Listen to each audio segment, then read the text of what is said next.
آج کا جو نالج ہے وہ بہت ہی ضروری اور بہت ہی اہم ہے، اس لیے آپ سب سے گزارش کرتے ہیں کہ آپ اس ویڈیو کو پورا دیکھیں۔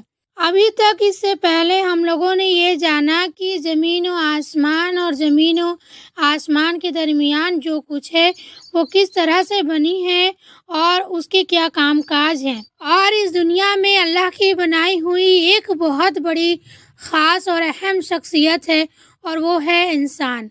انسان کس طرح سے بنتا ہے ماں کی کوکھ میں اور کس طرح سے وہ وجود میں آتا ہے، اس کا نالج آج ہم کو سائنس دیتی ہے۔ لیکن آپ سب کو یہ بات جان کر بہت حیرت ہوگی کہ سائنس نے بھی کچھ باتوں کو غلط بتایا۔ جب انہوں نے قرآن کو دیکھا، قرآن کی آیتوں کو سمجھا، تو پھر انہوں نے تحقیق کی اور پھر انہوں نے تسلیم کیا کہ واقعی انسان وجود میں کیسے آتا ہے۔ تو چلیے پھر دیکھیں ہم کہ اللہ رب العزت نے انسان کو کیسے بنایا اور پھر سائنس نے کس طرح سے قرآن کو تسلیم کیا۔ چلیے پھر ہم یہ دیکھیں۔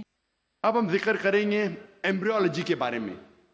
ایمبریولوجی سائنس کا وہ بھاگ ہے جو خصوصاً جب ماں کے رحم میں بچہ پیدا ہوتا ہے اور کس طریقے سے شروع ہو کے بڑھتا ہے، 9 مہینے تک تقریباً ماں کے رحم میں رہتا ہے، اس کے سٹڈی کو کہتے ہیں انگریزی میں ایمبریولوجی۔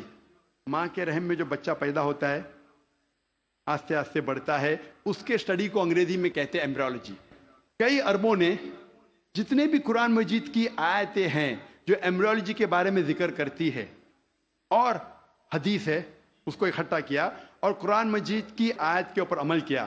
سورہ نحل سورہ 16 آیت نمبر 43 اور سورہ انبیاء سورہ نمبر 21 آیت نمبر 7 میں اللہ تعالیٰ فرماتے فَاسْأَلُوا أَهْلَ الذِّكْرِ إِن كُنتُمْ لَا تَعْلَمُونَ، اگر آپ نہیں جانتے تو اس کے پاس جائیے جو ماہر ہے، اس سے پوچھئے جو ماہر ہے، چاہے وہ مسلم یا غیر مسلم ہو۔ اگر آپ نہیں جانتے تو اس سے پوچھئے قرآن کے بارے میں جو اس فن کا ماہر ہے۔ تو کئی اربوں نے ساری آیتیں اور حدیث سے جو ایمبریولوجی کے بارے میں ذکر کرتے اور لے گئے تقریباً 30 سال پہلے، 1980 کے پہلے، ان 1970s، 30-40 سال پہلے، اور لے گئے پروفیسر کیتھ مور کے پاس۔ وہ مسلمان نہیں تھا۔ پروفیسر کیتھ مور اس وقت سارے دنیا کا سب سے بہترین ماہر تھا ایمبریولوجی میں۔ وہ ڈپارٹمنٹ آف اناٹومی کا ہیڈ تھا in university of Toronto Canada میں۔ پروفیسر کیتھ مور کو ساری آیتوں اور حدیث کا ترجمہ پیش کیے اور کہا اس کے بارے میں آپ کو کیا کہنا ہے۔ تو پروفیسر کیتھ مور نے کہا کہ اکثر جو قرآن مجید اور حدیث میں ایمبریولوجی کے بارے میں لکھا ہے وہ 100% صحیح ہے، لیکن کچھ آیتوں کے بارے میں نہیں کہہ سکتا ہوں کہ صحیح ہے، میں یہ بھی نہیں کہہ سکتا ہوں کہ غلط ہے، کیونکہ میں خود بھی نہیں جانتا ہوں۔ اور 2 ایسے آیت تھے، جو پہلے 2 آیت جو نازل کی گئے تھے، سورہ اقرا سورہ علق سورہ نمبر 96 آیت نمبر 1 اور 2، جہاں اللہ تعالیٰ فرماتے اقرا بسم ربک الذی خلق خلق الانسان من علق، پڑھو اس کے نام سے جو خالق ہے، جس نے انسانوں کو بنایا ہے علقہ سے، خون کے لوتھڑے سے، جونک سے، لیچ لائک سبسٹنس سے۔ پروفیسر کیتھ مور نے کہا میں نہیں جانتا ہوں کہ ایمبریو جب بچہ پہلے سٹیج میں ہوتا ہے، مرحلے میں ہوتا ہے، وہ جونک جیسا لگتا ہے۔ تو پروفیسر کیتھ مور اپنے لیبارٹری میں گئے اور پاورفل مائکروسکوپ کے اندر دیکھا اور ایک جونک کی تصویر لی اور اسے کمپیئر کیا، اور وہ حیران ہو گئے یکسانیت پہ۔ اور اس کے بعد جب انہیں 80 سوالات پوچھے گئے ایمبریولوجی کے بارے میں جو قرآن اور حدیث میں ذکر آتا ہے، تو پروفیسر کیتھ مور نے کہا اگر آپ مجھے یہ 30 سال پہلے پوچھتے تو 50% سے زیادہ میں جواب نہیں دے سکتا تھا، کیونکہ embryology is a new branch which is developed in the field of medicine, وہ نئی برانچ ہے میڈیسن کی۔ اور پروفیسر کیتھ مور نے کہا کہ یہ کتاب قرآن مجید کوئی انسان لکھ ہی نہیں سکتا، اور مجھے کوئی شک نہیں ہے کہ یہ قرآن مجید خدا کی طرف سے ہے اور محمد صلی اللہ علیہ وسلم اس خدا کے پیغمبر ہے۔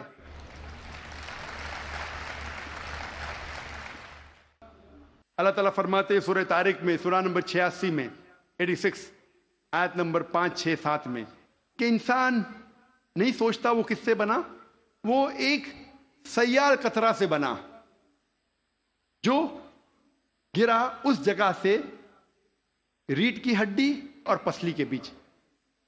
اللہ تعالیٰ کیا کہنا چاہتے جب کہا کہ انسان بنا ایک سیال قطرے سے جو گرا ریڑھ کی ہڈی اور پسلی کے بیچ. آج سائنس ترقی کرنے کے بعد ہمیں پتہ لگتا ہے کہ جو جنسی اعضا ہے، جینائٹل آرگنز ہیومن بینگز میں، وہ ایمبریونک ایج میں جب ماں کے رحم میں جب بچہ رہتا ہے وہ وجود میں آتا ہے اس جگہ جس جگہ گردہ ہے، جس جگہ کڈنی ہے، space between the spinal cord and the 11th and 12th rib، اس جگہ ریڑھ کی ہڈی اور 11ویں اور 12ویں پسلی کے بیچ. جنسی اعضا ٹیسٹیکلز اور اووری وہاں سے وجود میں آتے ہیں. اس کے بعد وہ ڈسینڈ، وہ نیچے اترتے ہیں. عورت میں پیلوس تک، آدمی میں through the inguinal canal into the scrotum. لیکن نیچے آنے کے بعد یہ جنسی اعضا جب انسان بڑا بھی ہو جاتا ہے، ماں کے پیٹ کے باہر نکلتا ہے، پھر بھی نیچے اترنے کے باوجود ان کے خون کا سپلائی اور نرو سپلائی اسی جگہ سے آتا ہے جہاں گردہ موجود ہے، اور لمفیٹک ڈرینیج اسی جگہ جاتا ہے جہاں گردہ موجود ہے، ریڑھ کی ہڈی اور 11ویں اور 12ویں پسلی کے بیچ. قرآن مجید میں اللہ تعالیٰ فرماتے سورہ حج میں سورہ نمبر 22 آیت نمبر 5 اور سورہ مومنون میں سورہ نمبر 23 آیت نمبر 13 میں کہ ہم نے انسان کو نطفہ سے بنایا ہے. نطفہ کے معنی عربی میں ہے ایک چھوٹا سا سیال قطرہ، مائنیوٹ کوانٹٹی آف لکوڈ. جس طریقے سے آپ کپ کو خالی کرتے اور جو چھوٹا سا قطرہ سیال کا رہتا ہے، سیال قطرہ اسے کہتے ہیں نطفہ. اللہ تعالیٰ فرماتے ہیں سورہ سجدہ میں سورہ نمبر 32 آیت نمبر 8 میں ہم نے انسان کو بنایا ہے سلالہ سے. سلالہ کے معنی عربی میں ہے پورے حصے کا سب سے بہترین حصہ. سارے بھاگ کے سب سے بہترین بھاگ کو کہتے ہیں سلالہ. آج سائنس یہ کہتا ہے کہ 1 سمائنل ایمیشن میں 30 کروڑ سپرمز ہے. آدمی جب ایجیکولیٹ کرتا ہے عام طور پہ تقریباً 30 کروڑ سپرم ایجیکولیٹ کرتا ہے. اس میں سے صرف ایک ہی کافی ہے، اونلی 1 سپرمٹوزوا، ایک کافی ہے بیضے کو فرٹیلائز کرنے کے لیے، بوجھل کرنے کے لیے، ایک ہی کافی ہے. اس 30 کروڑ میں سے ایک کو قرآن کہتا ہے سلالہ، best part of the whole, سارے حصے کا سب سے بہترین حصہ. اللہ تعالیٰ فرماتے سورہ انسان میں سورہ نمبر 76 آیت نمبر 2 میں ہم نے انسان کو تحفہ دیا ہے، صلاحیت دی ہے سننے کی اور دیکھنے کی. قرآن میں لکھا ہے سب سے پہلے آتی ہے انسان میں صلاحیت سننے کی. آج سائنس یہ کہتی ہے کہ 22ویں دن میں ماں کے پیٹ میں بچے کا کان اندرونی حصہ شروع ہوتا ہے اور 5ویں مہینے تک کمپلیٹ ہوتا ہے. 7ویں مہینے میں آنکھ کھلتی ہے. تو قرآن میں لکھا سب سے پہلے آتی ہے سننے کی صلاحیت، اس کے بعد دیکھنے کی. قرآن میں اس کا ذکر ہے سورہ سجدہ میں سورہ نمبر 32 آیت نمبر 9 میں بھی ہم نے انسان کو دی ہے صلاحیت سننے کی، سوچنے کی اور سمجھنے کی.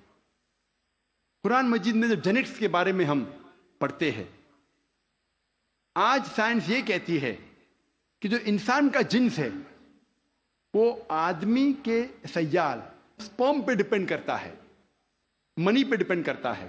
اور اگر 23rd پیئر آف کروموزوم، 23ویں جوڑی کروموزوم کی اگر وہ XX ہے تو ہو جاتی ہے لڑکی، اگر XY ہے تو بن جاتا ہے لڑکا. اور منی ذمہ دار ہے یہ جاننے کے لیے کہ لڑکا ہے لڑکی ہے. منی کا اگر X حصہ لیتا ہے فرٹیلائزیشن میں تو بنتی ہے لڑکی، اگر Y حصہ لیتا ہے تو بنتا ہے لڑکا. یہ ہم حال ہی میں جانیں.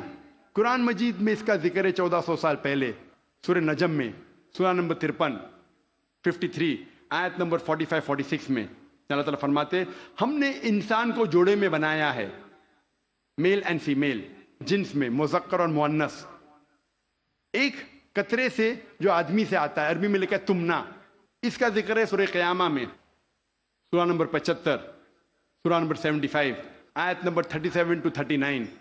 اس میں اللہ تعالیٰ فرماتے ہم نے انسان کو بنایا ہے نطفتن من منی یمنا، ہم نے انسان کو بنایا ہے آدمی کے منی کے نطفے سے، اور پھر بنا علقات سے مدغہ اور ان کو جنس ڈالی، مرد اور عورت. قرآن میں لکھا ہے یہ سپرم منی رسپانسبل ہے for giving the sex to the child, male اور فیمیل. ہمارے دیش میں اکثر والدین چاہتے ہیں کہ لڑکا پیدا ہو. اگر لڑکی پیدا ہوتی ہے تو ساس کہیں گی بہو سے کہ تو نے لڑکی کو پیدا کیوں کی؟ لڑکی کو پیدا کیوں کی؟ لڑکی یا لڑکا ہونا اللہ سبحانہ تعالیٰ کے ہاتھ میں ہے. لیکن اگر کسی کو دوش دینا ہے تو سائنس اور قرآن کہتا ہے کہ لڑکی یا لڑکا ہونے کے لیے مرد کا سپرم منی از ریسپانسبل. مرد کا منی ذمہ دار ہے. تو اگر ساس کو کسی کو دوش دینا ہے تو اپنے بیٹے کو دینا چاہے، بہو کو نہیں، کیونکہ سائنس اور قرآن کہتا ہے کہ سپرم از ریسپانسبل. اللہ تعالیٰ فرماتے ہیں سورہ زمر میں، سورہ نمبر 39 میں، آیت نمبر 6 میں، کہ ہم نے انسان کو ماں کے رحم میں بنایا. مرحلے کے بعد دوسرے مرحلے میں stages after stages in 3 veils of darkness, 3 اندھیرے پردوں میں. پروفیسر کیت مور نے کہا یہ 3 پردے اندھیرے کے معنی ہیں اینٹی ایبڈومنل وال، یوٹرائن وال، ایمنیوکوریونک میمبرین. اینٹی ایبڈومنل وال مطلب ماں کے آگے کی پیٹ کی دیوار، یوٹرائن وال مطلب رحم کی دیوار، اور ایمنیوکوریونک میمبرین. قرآن مجید میں ایمبریولوجیکل سٹیجز، کس طریقے سے بچہ آہستہ آہستہ بڑھتا ہے، ماں کے رحم میں پلتا ہے اور بڑا ہوتا ہے، اس کا تفصیل سے ذکر کیا گیا قرآن مجید میں کئی آیتوں میں. ایک سورہ کی 3 آیت پیش کروں گا، سورہ مؤمنون کی، سورہ نمبر 23 آیت نمبر 12 سے 14 میں اللہ تعالیٰ فرماتے ہیں کہ ہم نے انسان کو بنایا ہے کوئنٹیسنس آف کلے سے، انسان کو بنایا ہے طین کے سلالے سے، اور پھر اس کو بنایا نطفہ میں، نطفہ کو رکھا قرار مکین میں، پھر نطفے کو بنایا علقہ میں، علقہ سے تبدیل کیا مدغہ میں، مدغہ سے بنایا عظامہ، اور اس عظامہ پر ہم نے ڈالا لحم. اور اللہ سبحانہ و تعالیٰ نے اس کے بعد ایک نئی جاندار چیز بنائی. مختصر ہم اس کا ذکر کروں گا. اللہ تعالیٰ فرماتے ہم نے انسان کو طین کے سلالہ سے بنایا، نطفہ میں، نطفہ میں نے کہا مائنیوٹ کوانٹٹی آف لکوڈ، سیال قطرہ، اور اس کو ایک قرار مکین میں رکھا، محفوظ جگہ میں. قرار مکین، محفوظ جگہ. ہم جانتے ہیں سائنس کہتا ہے کہ ماں کے رحم میں جب بچہ ہے وہ پیچھے کے حصے سے ریڑھ کی ہڈی سے پروٹیکٹڈ ہے، محفوظ ہے، پوسٹیریئر مسل سے، اور آگے سے اینٹی ایبڈومنل وال اور یوٹرائن وال سے. ہم نے پھر بنایا علقہ میں. علقہ کے 3 معنی ہیں، ایک ہے جوک، دوسرا ہے خون کا لوتڑا، اور تیسرا ہے ٹو کلنگ، مطلب چپک کے لٹکنا. علقہ کے 3 معنی. ایک معنی کا ذکر میں کر چکا ہوں کہ جوک ہے، لیچ لائک سبسٹنس. وہ دکھنے کے علاوہ آج سائنس یہ کہتی ہے کہ ماں کے رحم میں بچہ جوک جیسا برتاؤ کرتا ہے، ماں کے ذریعے خون چوستا ہے تھرو دا پلیسنٹا. تو دکھنے کے علاوہ جوک جیسا برتاؤ بھی کرتا ہے. دوسرے معنی ہے خون کا لوتڑا. آج سائنس یہ کہتی ہے کہ شروع میں بلڈ سرکولیشن شروع نہیں ہوتا ہے، رگوں میں خون بہنا شروع نہیں ہوتا ہے، تو دیکھنے میں اس سٹیج میں، اس مرحلے میں وہ دکھتا ہے خون کا لوتھڑا. تیسرے معنی ہے کہ چپک کے لٹکنا، something which clings. آج سائنس یہ کہتی ہے کہ ماں کے رحم میں بچہ چپک کے لٹکتا ہے ماں کے رحم کی دیوار کو. تو تینوں معنی الحمدللہ ثم الحمدللہ جو قرآن مجید میں علقہ کی ہے، تینوں معنی سائنٹیفکلی آج ثابت ہو چکی ہے. اس کے بعد علقہ سے بن جاتا ہے مدغہ. مدغہ کے معنی چبائی ہوئی چیز، اچوڈ لائک لمپ. پروفیسر کیت مور نے ایک پلاسٹر لی، اپنے دانت کے درمیان چبائے، اور جب باہر نکالا تو دیکھا کہ وہ دانت کے نشان تھے. اٹ ریزمبل دا سومائٹس، جہاں سے نروز نکلتے ہیں. مدغہ کو اللہ تعالیٰ نے بنایا عظامہ میں. عظامہ مانے ہڈی، اور اس ہڈی پہ ڈالے لحم. لحم مطلب گوشت. اس کے بعد اللہ سبحانہ و تعالیٰ نے ایک نئی جاندار چیز بنائی. اس کے معنی ہے، آج سائنس یہ کہتا ہے کہ اس مرحلے تک جتنے باقی جاندار چیزیں، مثال کے طور پہ خرگوش، مچھلی، انسان، اس کا مرحلہ یکساں ہے. اس کے بعد انسان کا مرحلہ سٹیج ڈیفرنٹ ہے، علیحدہ ہے، اور ہمیں دکھتا ہے صرف ہاتھ پیر انسان کے. جب یہ ساری آیتوں کا ذکر پروفیسر کیت مور کے سامنے رکھا، پروفیسر کیت مور نے کہا، 80 سوالات جب انہیں پوچھے گئے تھے، انہوں نے کہا یہ سب تو مجھے سائنس نے اب بھی ترقی کیا معلوم پڑا، اور جو بھی نئی چیز انہیں ملی قرآن کے ذریعے، حدیث کے ذریعے، ان نے اپنی نئی کتاب میں داخل کیا، اور انہوں نے لکھا the third addition of the developing human. میں جب میڈیکل کالج میں تھا، ہمیں اگر اچھے مارکس ملنا چاہیے تو ہم ریفر کرتے تھے کتاب پروفیسر کیت مور کی ڈیولپنگ ہیومن. اگر جسٹ پاس ہونے گئے تو ہم ریفر کرتے تھے اندربیر سنگھ، جسٹ پاس ہونے گئے. ایمبریولوجی میں اگر ہم اچھے مارکس چاہتے ہم ریفر کرتے تھے کتاب پروفیسر کیت مور کی ڈیولپنگ ہیومن. جب میں میڈیکل کالج میں تھا اس وقت مجھے کتاب نہیں ملی.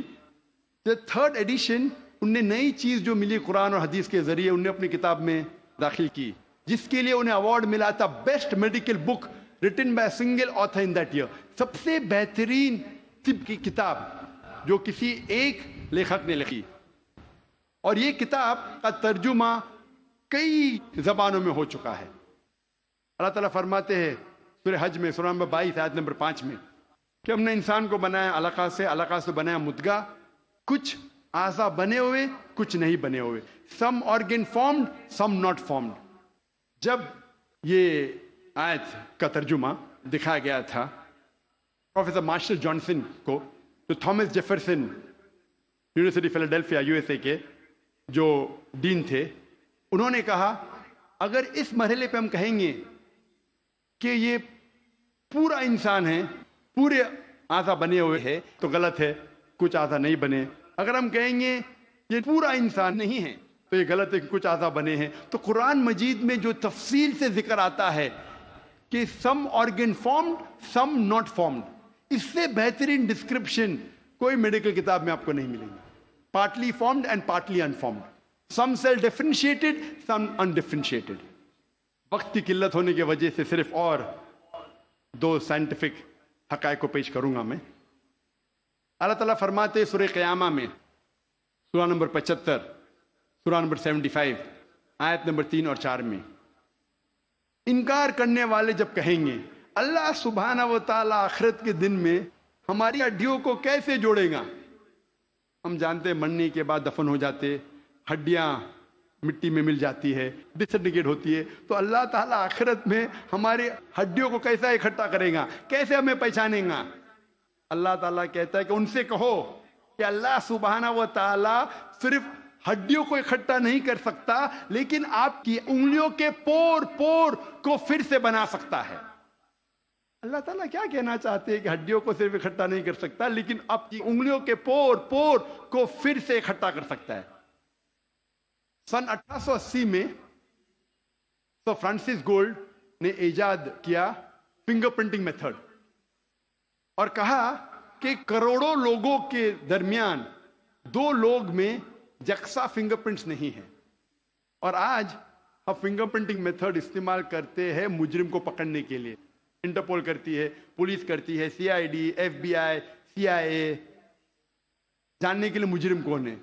جو 1880 میں ہم نے جانا 130 سال پہلے، 1400 سال پہلے قرآن میں لکھا ہے ہڈیوں کو تو چھوڑو، ہم آپ کے انگلیوں کے پور پور کو اکٹھا کر سکتے ہیں. میں تقریر کے آخری میں پروفیسر تگڑا کو شوق کی مثال پیش کرنا چاہتا ہوں. ہم طبیب پہلے یہ سمجھتے تھے کہ درد کا احساس کرنے کے لیے دماغ کافی ہے، brain is sufficient for realising the pain. ابھی سائنس ترقی کرنے کے بعد ہمیں پتہ لگتا ہے کہ چمڑیوں میں پین ریسپٹرز ہے، درد کا احساس کرنے کے آلہ ہے، ریسپٹرز ہے، جو بہت ضروری ہے درد کا احساس کرنے کے لیے، جس کے بنا انسان درد کا احساس نہیں کر سکتا. اسی لیے جب کوئی انسان جل جاتا ہے، جب کوئی انسان زخمی ہو جاتا ہے جلنے کی وجہ سے اور ڈاکٹر کے پاس جاتا ہے، ڈاکٹر ایک سوئی لیتا ہے اور اس جلے ہوئے حصے کو چبوتا ہے. اگر مریض کو درد ہوتا ہے ڈاکٹر خوش ہے، pain receptors intact, pain receptors محفوظ ہے. اگر مریض کو درد نہیں ہوتا ہے ڈاکٹر کو افسوس ہوتا ہے، پین ریسپٹرز ختم ہو چکے ہیں، مر چکے ہیں. آج ہمیں پتا چلا کہ پین ریسپٹرز بھی ضروری ہے درد کا احساس کرنے کے لیے.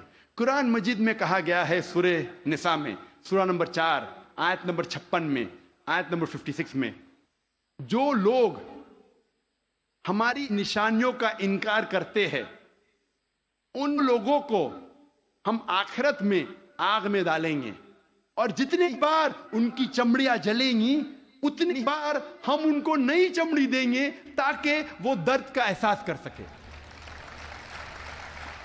اللہ تعالیٰ کیا کہنا چاہتا ہے کہ جو لوگ ہماری نشانیوں کو جھٹلاتے ہیں، انکار کرتے ہیں، ہم ان کو آخرت میں آگ میں ڈالیں گے اور جتنی بار ان کی چمڑیاں جلیں گی اتنی بار ہم ان کو نئی چمڑی دیں گے تاکہ وہ درد کا احساس کر سکے. اللہ تعالیٰ یہ کہنا چاہتا ہے کہ چمڑیوں میں پین ریسیپٹرز ہے، اگر پین ریسیپٹرز مر گئے تو درد کیسا ہوگا؟ تو درد کا احساس دلانے کے لیے نئی چمڑی دیں گے، جلیں گی نئی چمڑی دیں گے. پروفیسر تکڑا تکشان وہ ڈین ہیں ایک میڈیکل کالج کے یونیورسٹی تھائی لینڈ میں، اور انہوں نے کئی سال بتائے پین ریسیپٹرز پہ تحقیق کرنے میں. جب ان کو یہ ترجمہ دیا قرآن مجید کی آیت کا، انہوں نے کہا یہ ممکن ہی نہیں ہے، یہ کتاب 1400 سال پہلے پین ریسیپٹرز کے بارے میں ذکر کر رہی، ہم نے تو آج ہی نہیں جانا. وہ ماننے سے انکار کیے.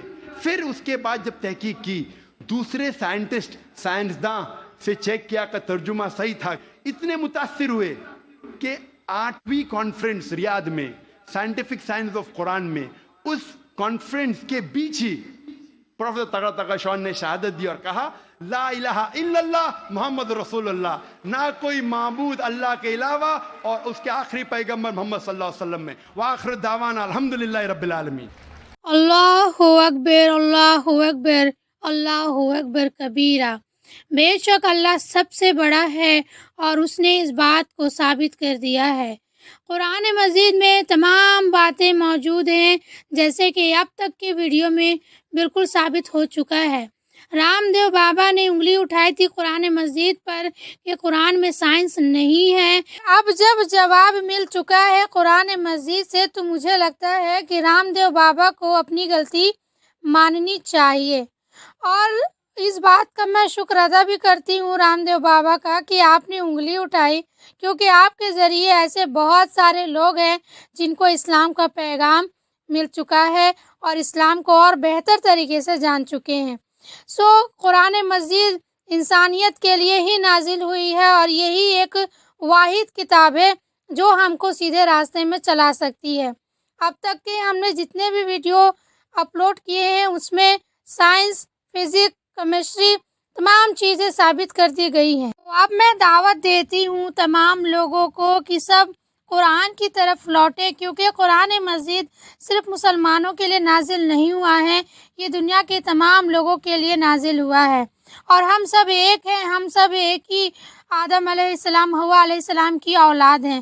حق کی طرف سب لوٹ جائیں. اور اللہ تبارک و تعالیٰ سے دعا ہے کہ جتنے لوگوں نے اس ویڈیو کو دیکھا ہے اور اس سے پہلے اپلوڈ کی گئی جتنے ویڈیو کو لوگوں نے دیکھا ہے، اللہ رب العزت تمام لوگوں کو ہدایت دے اور صراط المستقیم پر ہم سارے لوگوں کو چلائے.